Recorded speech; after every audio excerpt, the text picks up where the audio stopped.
G7 members are expected to ratify a long-term security arrangement with Ukraine at the NATO summit on Wednesday. It will include defense equipment, training and intelligence sharing. British Prime Minister Rishi Sunak said the agreement would send a strong signal to Russian President Putin. It comes after Ukraine's President Zelensky criticized NATO's reluctance to offer Kyiv a timeframe for joining the alliance. Mr. Sunak said Kyiv's allies were ramping up their formal arrangements to protect Ukraine for the long term. We can never see a repeat of what has happened in Ukraine, and this declaration reaffirms our commitment to ensure it is never left vulnerable to the kind of brutality Russia has inflicted on it again, he said. He added that supporting Kyiv's pathway to NATO membership, as well as formal, multilateral and bilateral arrangements by NATO members, would send a clear message to the Russian president and return peace to Europe. No 10 said the UK had played a leading role in the agreement involving G7 partners Canada, France, Germany, Italy, Japan and the US. More details are expected on Wednesday. US President Joe Biden earlier suggested a model for Ukraine similar to his country's agreement with Israel. Under that deal, Washington has committed to providing $3.8 billion in military aid per year over a decade. But unlike NATO membership, this does not include a clause to come to the target nation's aid during a time of attack. The G7 announcement comes after NATO said Ukraine could join the military alliance when allies agree and conditions are met, a delay Mr. Zelensky has called absurd.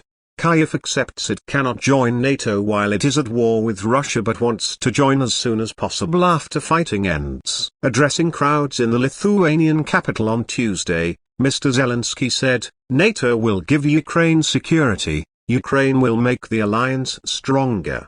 He also presented a battle flag from the destroyed city of Bakhmut, the site of the longest, and possibly bloodiest, battle in Russia's invasion of Ukraine.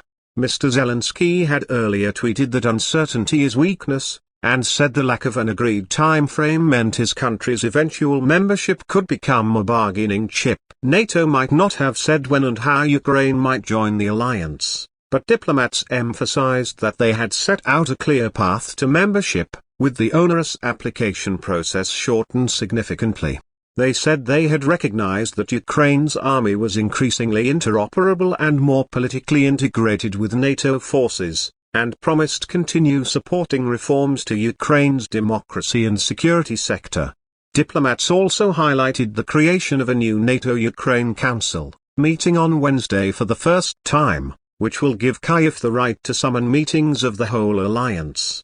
But the decision to give no sense of timescale is still being seen as a setback for Ukraine. Some member states fear near automatic membership for Ukraine could give Russia an incentive to both escalate and prolong the war. The focus now is moving to what long-term security guarantees NATO members will promise Ukraine as an alternative to early membership. In the past, Western security pledges failed to deter two Russian invasions. NATO allies hope a third round will be robust and explicit enough to persuade the Kremlin that further aggression would be too costly. The Vilnius summit began a day after Turkey dropped its opposition to Sweden joining the military alliance. Turkey had previously spent months blocking Sweden's application, accusing it of hosting Kurdish militants. The country will now become the alliance's 32nd member after Finland, which borders Russia, joined in April. Both countries announced their intention to join NATO after Russia invaded Ukraine. A series of military packages for Ukraine were also announced at the summit on Tuesday. A coalition of 11 nations will start training Ukrainian pilots to fly US-made F-16 fighter jets at a center to be set up in Romania in August, officials said.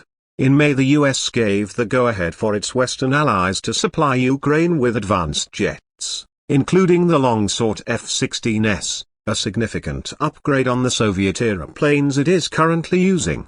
Ukraine had repeatedly lobbied its Western allies to provide jets to help with its recently begun counter-offensive aiming to retake territory seized by Russia. However, experts say the training of Ukrainian pilots to fly and operate Western jets will take some time. In addition to the G7 Security Pact, the UK has announced plans to deliver more than 70 combat and logistics vehicles to Ukraine. aimed at boosting its counter-offensive operation. Meanwhile, Russia launched a wave of kamikaze drone attacks on Kyiv and its region for a second night in a row on Tuesday night, Ukraine's military said. Initial information said there were no immediate reports of casualties or major destruction.